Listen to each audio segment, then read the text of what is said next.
नमस्कार. आज बोलूयात कॉन्स्टिपेशन विषयी.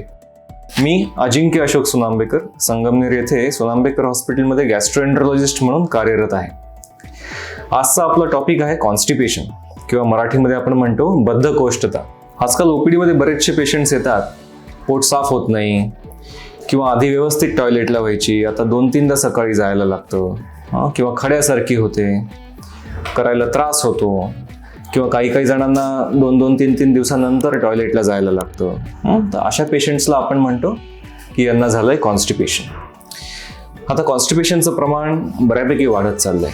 आता याचे प्रामुख्याने कारणं जी कॉमन पब्लिकमध्ये दिसतात, 2 कारणं आहेत. तर पाण्याची कमतरता आणि फास्ट फूड, हे लो फायबर युक्त पदार्थ जे आपण आजकाल खातो, बर्गर्स खातो, पिझ्झाज खातो, याच्यामध्ये फायबर्सचं प्रमाण अत्यंत कमी असतं.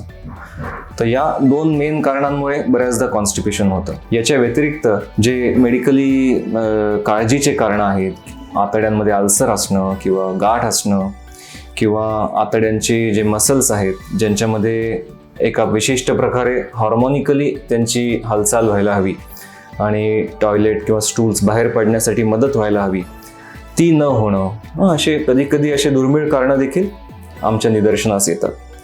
जेव्हा तुम्ही कॉन्स्टिपेशनसाठी तुमच्या गॅस्ट्रोएंटरोलॉजिस्टकडे जाता, तेव्हा गॅस्ट्रोएंटरोलॉजिस्ट मेनली तुमच्यामध्ये काही अलार्म सिम्पटम्स आहेत का, तुमचं वय किती, याचा सगळा अंदाज घेतो. अलार्म सिम्पटम्स असणं म्हणजे काय, तर टॉयलेट वाटे रक्त पडणं, शरीरामध्ये रक्त कमी असणं किंवा वजन कमी होणं किंवा फॅमिलीमध्ये एखाद्याला आतड्याच्या आजाराची हिस्ट्री असणं, हे सगळं विचारात घेतलं जातं. तसं जर काही असेल तर मग विशिष्ट प्रकारे इन्व्हेस्टिगेशन्स केले जातात. याच्यामध्ये प्रामुख्याने 2 प्रकारचे इन्व्हेस्टिगेशन्स असतात. पहिल्या याच्यामध्ये रक्तामध्ये काही घटक असतात ज्याच्यामुळे कॉन्स्टिपेशन वाढू शकतं, जसे की साखर, थायरॉइड, हे तपासलं जातं. किंवा टॉयलेटची जागा प्रत्यक्ष बघितली जाते, त्याच्यामध्ये मग कोलोनोस्कोपी नावाची टेस्ट असते, ज्याच्यामध्ये आपण एका विशिष्ट स्कोपला कॅमेरा लावलेला असतो आणि ती टॉयलेटच्या जागेतनं दुर्बीण आत घालून संपूर्ण मोठ्या आतड्याची तपासणी केली जाते. किंवा कधी टॉयलेटच्या जागेचं प्रेशर तपासलं जातं की त्याच्यामध्ये आतड्यांचे आणि टॉयलेटच्या जागेचे जे मसल्स आहेत त्यांच्यामध्ये हार्मोनिकली मुवमेंट होतीये का, त्याला ॲनोरेक्टल मॅनोमेट्री असं म्हणतात.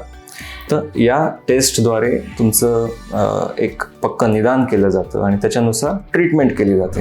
बरं, आता याची ट्रीटमेंटचं स्वरूप काय, तर कॉन्स्टिपेशनचं कारण जे निघतंय त्याच्यानुसार कॉन्स्टिपेशनची ट्रीटमेंट केली जाते. जसं मी आधी सांगितलं की पाण्याची कमतरता असेल किंवा फायबर्सचं शरीरामध्ये कमतरता असेल तर त्याचं आपण रेप्लेनिश करू शकतो. पाण्याचा इंटेक पेशंटला वाढवायला सांगू शकतो किंवा डायटरी फायबर्स जर पेशंट घेऊ शकत नसेल तर आपण मेडिकली जे फायबर्स येतात, औषधं येतात फायबर्सची, ती देऊ शकतो. किंवा जर विशिष्ट काही आजार निघत असेल, अल्सर असेल किंवा एखादी गाठ असेल जी टॉयलेटच्या जागी अडथळा निर्माण करते, तर ती दुर्बिणीद्वारे वेळ जर आपण हॉस्पिटलला आलो तर ती काढून टाकली जाऊ शकते आणि भविष्यात होणारा मोठा विकार जसे की कॅन्सर वगैरे आपण टाळू शकतो.